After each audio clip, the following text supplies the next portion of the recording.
los policías son rodeados por esta turba que llega y los que estaban afuera son apaleados. Uno terminó con una cabeza reventada, grave.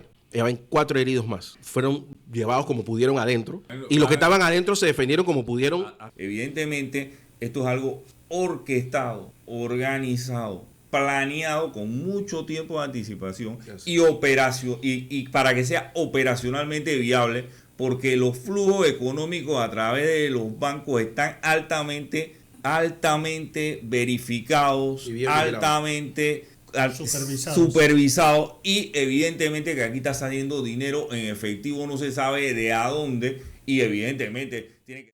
A Katy, no, deja a Katy en paz, por el amor de Dios. Hoy viene vestida adecuadamente como abogada neoyorquina de casos así de alto nivel, como abogada JP Morgan, ¿me entiendes? Así como esos abogados que entran en un vestíbulo y todo el mundo se echa para los lados. Que combina el saco con las uñas. Sí, todo.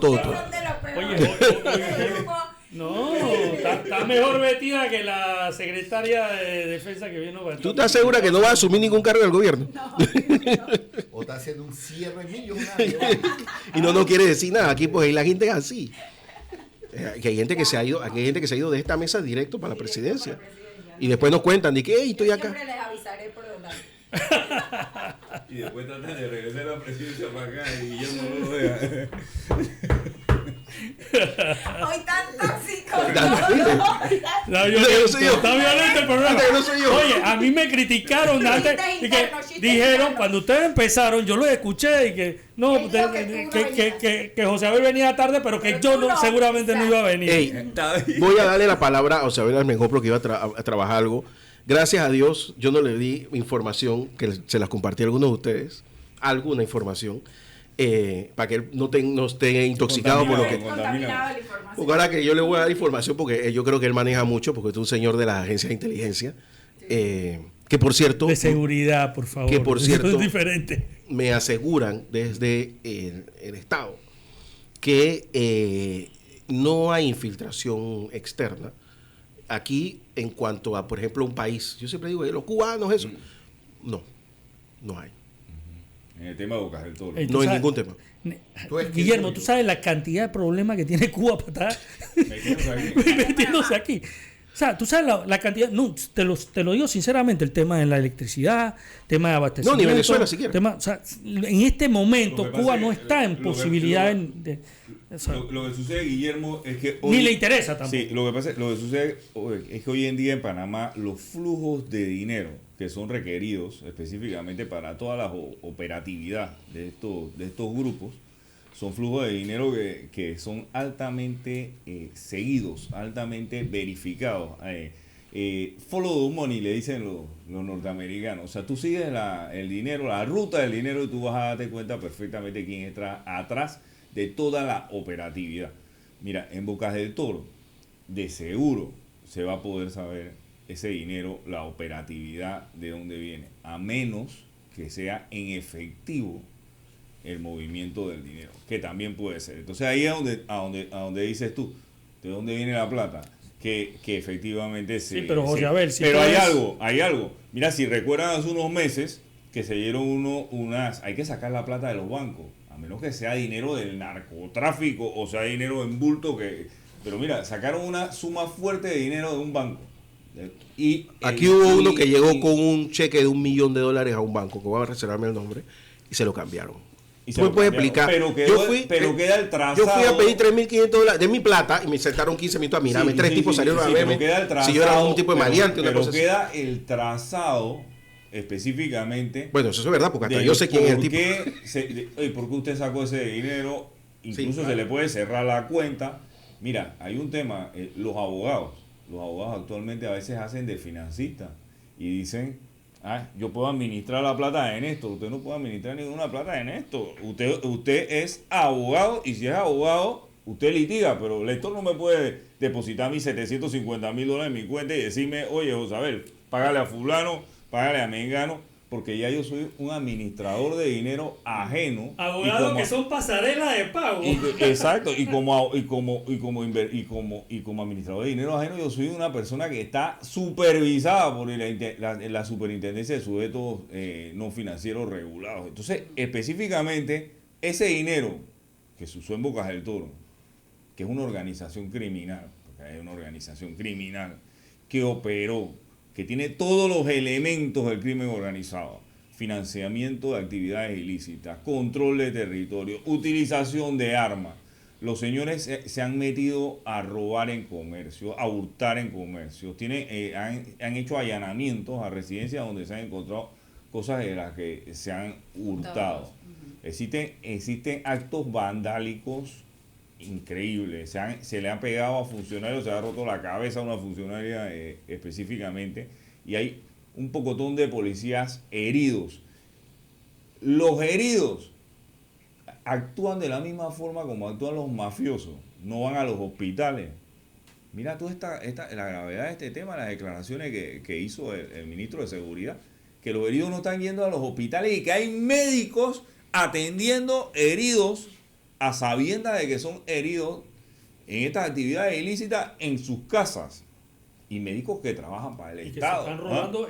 Y que se están robando equipos e insumos. O sea, esta es una situación que ojalá el gobierno la controle en los 5 días que tiene, o si no, que pida las extensiones conforme a la Constitución nacional. No se va a hacer, para que no llegue la Asamblea, porque tengo entendido que la Asamblea sí puede revocar esto. A mí lo que me preocupa... No dan los términos, porque la Asamblea tiene que empezar ahora el 1 de julio y eso... Sí, pero tengo entendido que el gobierno no quiere el show de la Asamblea.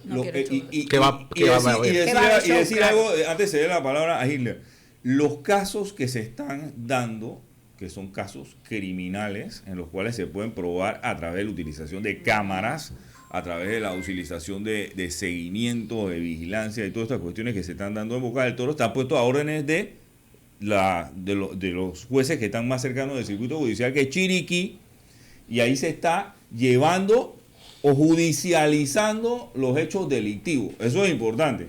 No es que, como estamos en un tema de garantías constitucionales, aquí se hace lo que le da la gana al gobierno. Eso no es así. Lo que el gobierno ha dicho es: yo corto la comunicación por celular, por teléfono. ¿Cómo la corto? A través de la SEP. Claro que evidentemente el artículo 29 de la Constitución Nacional te permite comunicarte libremente. Yo te corto porque las organizaciones criminales, y esto es una organización criminal, tienen que comunicarse. Siempre se comunican.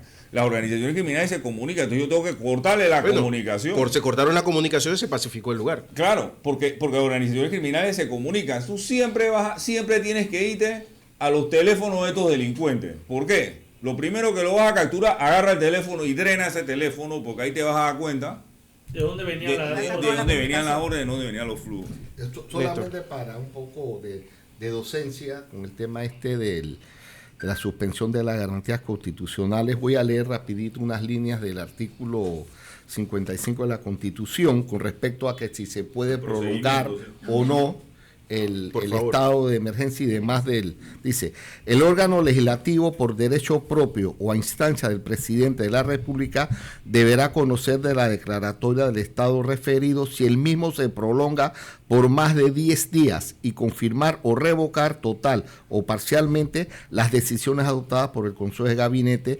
relacionadas con el estado de urgencia. Quiere decir que efectivamente, como sea la Guillermo, tendría que ir a la Asamblea. Claro, miren, yo les voy a graficar la situación, y esto lo corroboré con las propias autoridades. El estadio del Empalme, de hecho voy a resolver la pregunta de por qué atacaron el estadio del Empalme. El estadio del Empalme fue utilizado por la policía, para descansar a las unidades. El Calvin Byron. Bueno, el Calvin Byron, que era antes del estadio del Empalme. Pero como se llama. Lo que pasa es que la zona, lo del Empalme es importante. Sí. Ahora te lo voy a decir por qué. El estadio, el Calvin Byron, que antes era el estadio del Empalme, está al lado de la población de El Empalme, que es una población roja, de actividad caliente, un lugar caliente. No se había comunicado que los policías iban a estar ahí adentro. Alguien comunicó que había habido movimiento dentro. ¿Qué pasa? Los policías son rodeados por esta turba que llega. Y los que estaban afuera son apaleados. Uno terminó con una cabeza reventada, grave. Habían 4 heridos más. Fueron llevados como pudieron adentro. Y los que estaban adentro se defendieron como pudieron. Hasta ayer iban 900 detenidos. Bueno, pero escucha, mira el relato. Va un helicóptero de Chiriquí, urgente a buscar al policía motorizado, herido de gravedad en la cabeza. Cuando llega el helicóptero, lo comienzan a atacar con fuegos artificiales, que ya sabían que los iban a usar para eso. Los que estaban comprando en Coclea. Exactamente, y que estaban siendo transportados la comunicación.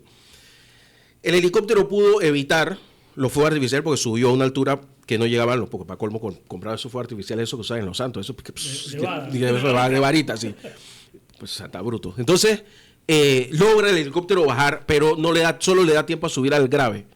Los heridos tuvieron que quedarse pernoctando heridos en el estadio hasta la mañana siguiente, que pudo llegar los refuerzos y otro helicóptero.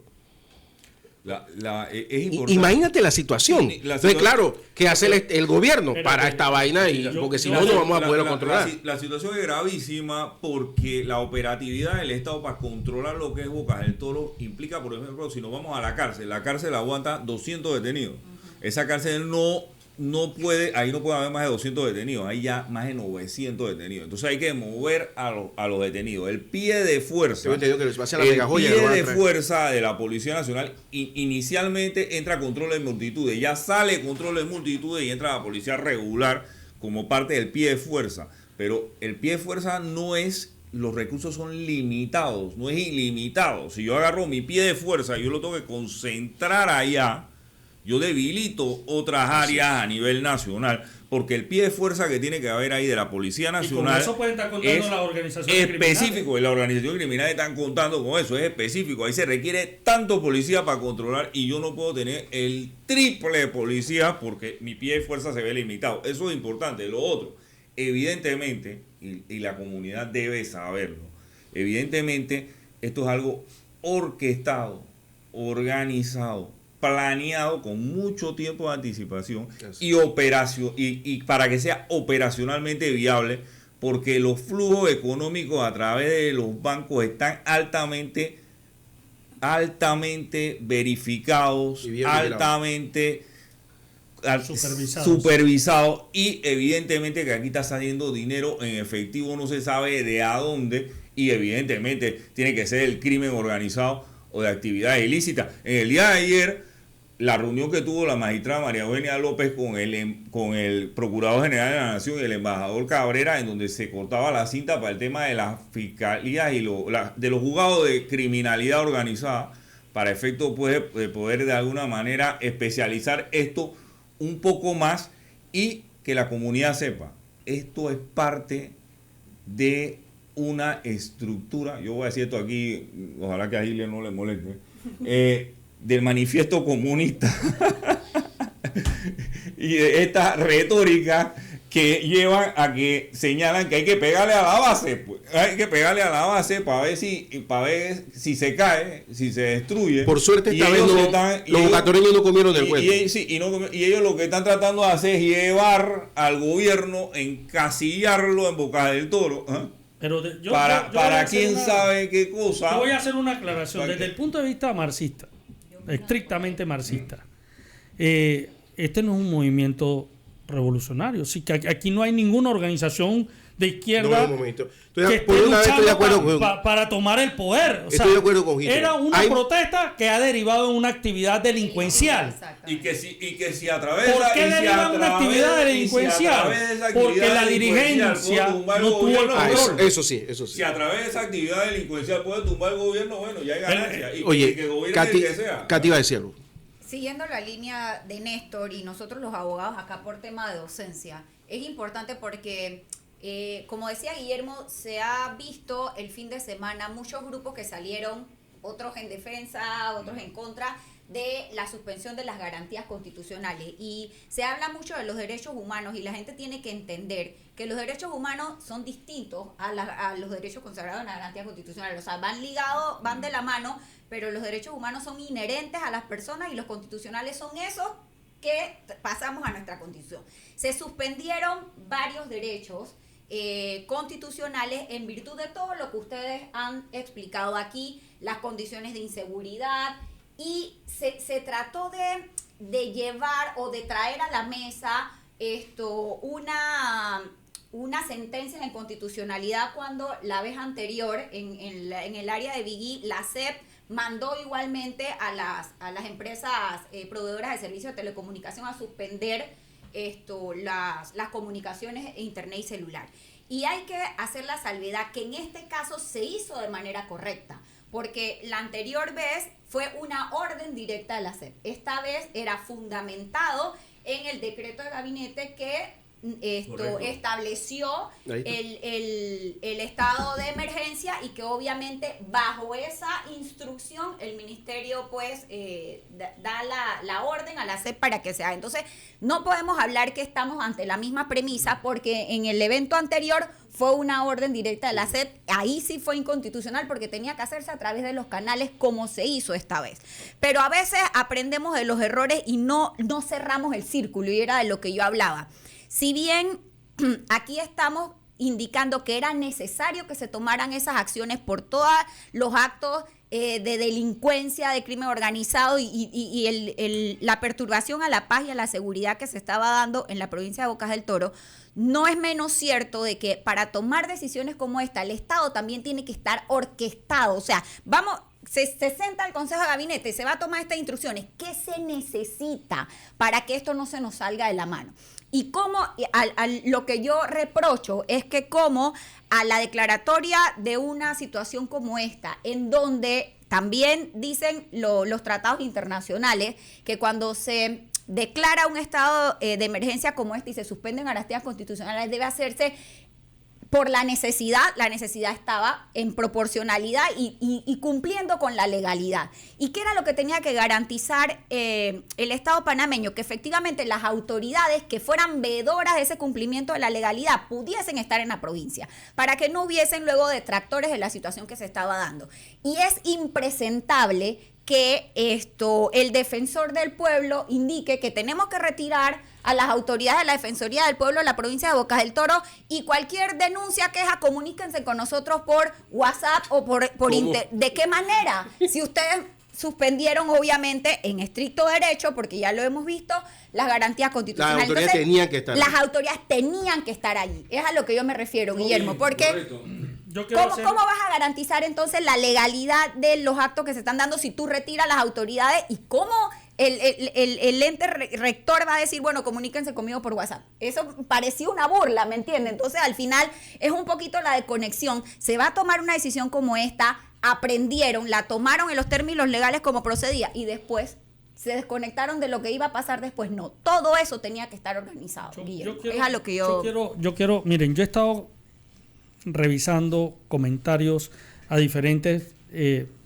publicaciones que ha hecho Radio Ancón, la entrevista del viceministro ayer, muchos comentarios a publicaciones que han hecho otros medios de comunicación, por ejemplo, comentarios sobre los allanamientos que se dieron en Bocas del Toro, y a mí me preocupa algo que ustedes que son abogados, yo quiero que se lo expliquen a la población, porque la gente sale en defensa de este tipo de actos diciendo, bueno, pero vayan también a la casa de los exministros, expresidentes que se han robado la plata, pero vayan a la casa de los delincuentes de cuello blanco, no solo allanen a la gente pobre. O sea, yo quiero que sepan una cosa. A mí, en mi casa, mi papá, mi mamá, mis abuelos me enseñaron que ser pobre no era excusa para ser delincuente.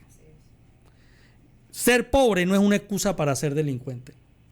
Y yo aprendí de mi maestro es que la revolución no se hace para hacerle daño a nadie. La revolución se hace para vivir mejor, para tener una vida mejor. Si usted va a hacer una revolución en la que usted va a hacerle daño a alguien, o sea, usted, obviamente en una contienda político, militar o social, hay bandos y hay caídos, pero el objetivo no puede ser dañar la vida de la gente, ¿no? Entonces, en esas circunstancias que estamos viviendo en Boca del Toro, no hay un objetivo político. Eso es lo que quiero resaltar. Y aquí, en esta emisora, yo señalé que los trabajadores bananeros tenían la razón en su protesta porque la reforma a la ley de la Caja del Seguro Social había derogado la ley 45 de pensiones especiales. Pero ese es un tema. Y se sentaron. Pero ese es un tema. Volvió de nuevo Ese es un tema. Y otro tema es que tú allanes y destroces el centro de acopio de bienes de la Caja del Seguro Social, el aeropuerto, el Instituto de Mercadeo Agropecuario, varias entidades públicas, quemes 20 autos, robes en tiendas. O sea, son dos temas totalmente distintos. Rapidito, porque hay un tema que se ha tocado aquí que es importantísimo. Mire, ninguna garantía constitucional de la que está en nuestra constitución política es una garantía que sea totalmente, vamos a decirlo así, que no haya nada que impida que esa garantía se lleve adelante. Hay colisiones de garantías constitucionales y eso hay que decirlo porque es importante, porque cuando se da una suspensión de esta naturaleza, siempre que se va a interpretar las garantías constitucionales hay garantías que colisionan. Tú no puedes favorecer una garantía constitucional de la inviolabilidad del domicilio con una garantía constitucional de la vida de una persona, de la salud de la persona. ¿Qué sucede cuando esa garantía colisiona entre ti? ¿Qué sucede? Entonces la interpretación te lleva de que hay garantías que tienen supremacía sobre las otras garantías. Yo creo que está hablando Catiuca. Y en eso efectivamente, cuando el gobierno suspende las garantías constitucionales o X garantías constitucionales, evidentemente que el gobierno no es que está mandando un mensaje, ahora el gobierno va a hacer lo que le da la gana aquí en Bocas del Toro. No, es que hay ciertas garantías constitucionales como la que tiene que ver, por ejemplo, con el tema de las comunicaciones. Evidentemente que la vida está por encima de las comunicaciones. Entonces yo suspendo las comunicaciones, porque a través de las comunicaciones que se están utilizando ilegalmente, se está perdiendo la vida de personas.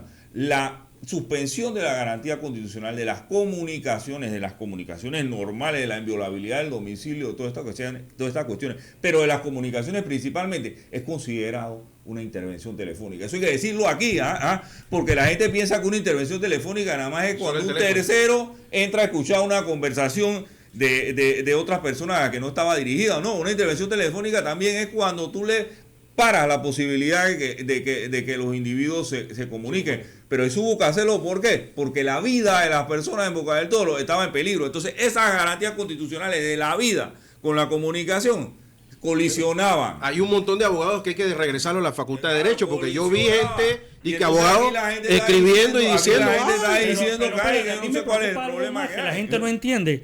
Miren, espérate, yo sé que el Estado iba a decir algo. No, es que lo que pasa es que estoy totalmente de acuerdo, porque tú estás poniendo aquí a los sindicalistas de Boca del Toro como fueran unos santitos. Ellos se prestaron para lo que ocurrió. Está bien, manifiéstate, pon tu punto de vista de que con la 462 derogaron la ley 45, pero eso no es excusa para hacer lo que hicieron de que se perdieran más de 5,000 plazas de empleo. No, por favor, Giles, lo que pasa es que aquí, con tu mentalidad ideológica izquierdista, estás indicando...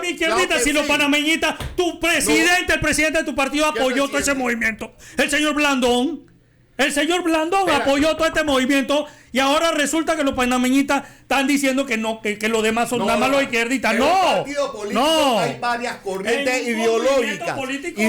No vengas aquí a mezclar las cosas y a meterme a mí en la misma canasta, porque yo no estoy en esa canasta. Yo no estoy en esa canasta. Es que lo que pasa es que aquí, cada vez que se ataca a los sindicalistas que se han prestado para muchas sinvergüenzuras. Una cosa es cómo comenzó todo esto.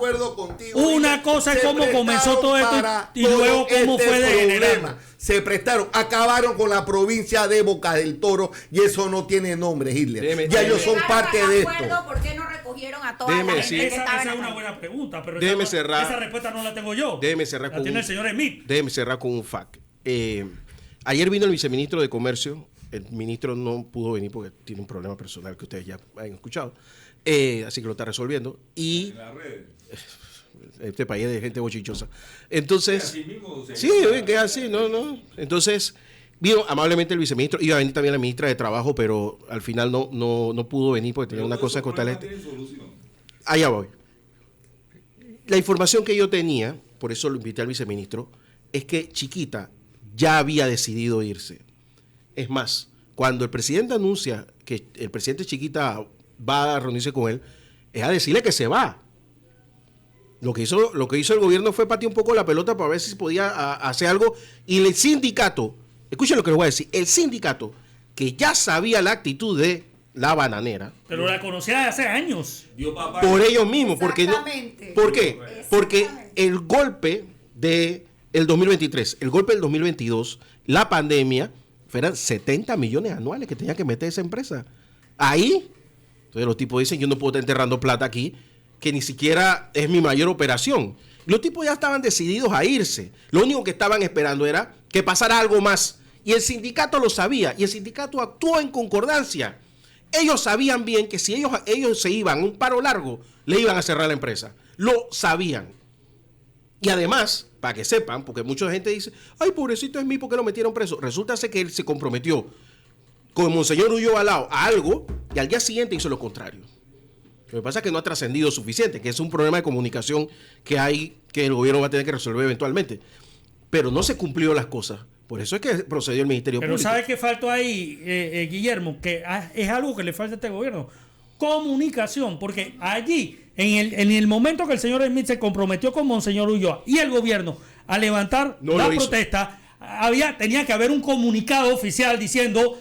en la reunión tal, en fecha tal, se ha acordado tal y tal y tal cosa, para que la comunidad tuviese anuente a lo que se había acordado. Y ahí el daño estaba hecho. Y le digo algo, eso se puede arreglar. Yo lo decía Nehemías más temprano. Resulta ser que el famoso puerto de Chiquita, no es ni de Chiquita ni es puerto, es un muelle del Ministerio del Ministerio de Desarrollo Agropecuario. ¿Ustedes sabían eso? ¿Pero qué se puede arreglar? ¿Qué es lo que tú dices que se puede arreglar? Ya toda esa gente quedó sin trabajo. Lo que pasa es que, me estaba diciendo el ministro de Comercio, que nos lo dijo ayer, que ya se estaba trabajando con una empresa que viene con otro tipo de producto, y si es verdad que es un sector bananero, y que hay conversaciones del gobierno para ver si logran traer a otra empresa que aunque sea toman la mitad de lo que hay ahí, porque tampoco es que no es que puedes agarrar a esa gente y reconvertirla. Esa gente de ahí va a terminar desperdigándose por todo el país. Eso va a terminar como un pueblo fantasma como Puerto Armuelle. Muchos son de la comarca que son recolectores y que en vez de trabajar, no trabajan los 12 meses, sino trabajan 6 Así meses. es. Que es lo que estábamos y no es como el café. Que ahí es donde estaba la reivindicación que tenía. Te vas para Costa Rica. Que era pelear, porque realmente no era que subieron las cuotas. Ni la edad de jubilación. Sino que esa gente tenía que, para completar los 20 años, trabajar 40. Y la izquierdita Hitler me estaba diciendo algo ayer, y yo creo que fue en off, pero lo voy a decir al aire. Una cosa que tiene esa empresa brasileña, que es brasileña, no gringa, es que ellos tipos no quieren a esta gente complicada que ya le hizo la vida de cuadrito. No es como el beneficio de café, que los panameños se van y van a Costa Rica y recogen. No te puedes ir a Costa Rica. No te van a querer. Eso te van a tener una lista negra. Claro. Los brasileños, las empresas brasileñas que son muy duras en su trato con los sindicatos. No va a pasar. Es que eso lo que pasa, Hitler, es que lamentablemente, con la experiencia que se tiene en Puerto Armuelles, la población muy escéptica de lo que se quiere hacer. Dice, oye, pero si tenemos una experiencia hace unos años atrás de Puerto Armuelles, porque ahora en Changuinola va a ser algo diferente. Eso es lo que ocurre. Hay un reverdecimiento de la industria del cacao en el área. Entonces el Ministerio de Comercio parece que va a meterle el pedal a eso. Pero lo digo para que no todo sea negativo. O sea, sí hay esperanza para la región, pero tiene que pacificarse primero. Yo te voy a decir, en Puerto Armuelles, en Chiriquí, se ha desarrollado, por ejemplo, la industria del aceite, la palma aceitera. Pero eso no genera la cantidad de empleo que genera una bananera. No digo estalijecado que no hay que hacer eso. Bueno, ahora ahora todo el mundo... Es que lo que pasa es que cuando... Yo te voy a ser sincero. Ayer Willy Coche dice que puso no sé qué desde cosa. la comodidad y la tranquilidad de tener tu jubilación. Cuando salario, tú vives en Punta Pacífica y en país Paitilla, tú puedes hacer lo que tú quieras, pero cuando tú vives allá, donde no crece ni la maldad, ahí es donde yo te quiero ver. Bueno, no vamos, pues. Ni la maldad crece ahí. Vámonos para no meternos más problemas aquí. Vamos a la pausa y regresamos porque ya viene por ahí Arturo Arango con Mi Petits.